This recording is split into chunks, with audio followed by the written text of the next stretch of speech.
Hello people. So get ready with me to a function. నేను ఫంక్షన్కి అయితే వెళ్తున్నాను. సో సింపుల్గా కంఫర్టబుల్గా ఉండేలాగే ఈ రేయాన్ 3 పీస్ సెట్ అయితే వేసుకున్నాను. సో హెయిర్ అయితే డ్రై చేసుకుంటున్నా కూలర్ దగ్గర. హెయిర్ డ్రైయర్ అయితే నేను యూస్ చేయను. అండ్ స్ట్రీక్స్ది హెయిర్ సిరమ్ యూస్ చేస్తున్నాను అనమాట. కొంచెం రఫ్ అవ్వకుండా ఉంటుంది. మరీ టూ మచ్గా వేసుకుంటే నాకు మరీ సాఫ్ట్ అయిపోతుంది. ఆల్రెడీ నాది సాఫ్ట్ హెయిర్ అనమాట. దాని తర్వాత ఈ ఇయర్ రింగ్స్ అయితే పెట్టేసుకున్నాను. చాలా సింపుల్గా రెడీ అవుతున్నాను, ఎందుకంటే మా ఇంటి పక్కనే ఈ function, walkable distance. So first అయితే హెయిర్ లీవ్ చేసుకుందాం అనుకున్నాను, కానీ ఉండలేనేమో అనిపించి మళ్ళీ జడ వేసేసుకుంటున్నాను అనమాట. చిన్న పఫ్ పెట్టుకుని ఫ్రంట్ సైడ్, దాని తర్వాత క్లిప్ పెట్టుకుని జడ వేసేసుకున్నాను అనమాట. చాలా సింపుల్గా అండ్ ఫాస్ట్గా అయిపోతుంది ఈ హెయిర్ స్టైల్ కూడా.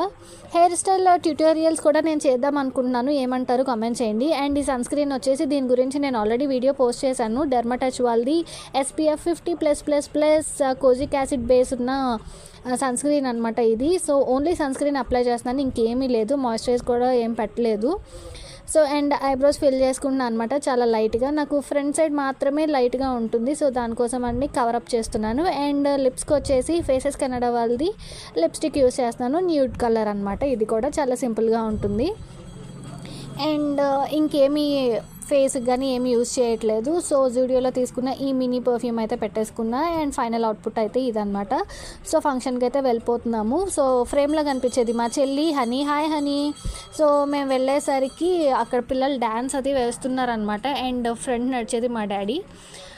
అండ్ లంచ్కి వచ్చేసి chicken curry, mutton curry, pulao, egg and fish and ఒక స్వీట్ కూడా. సో వాళ్ళు ఇచ్చిన గిఫ్ట్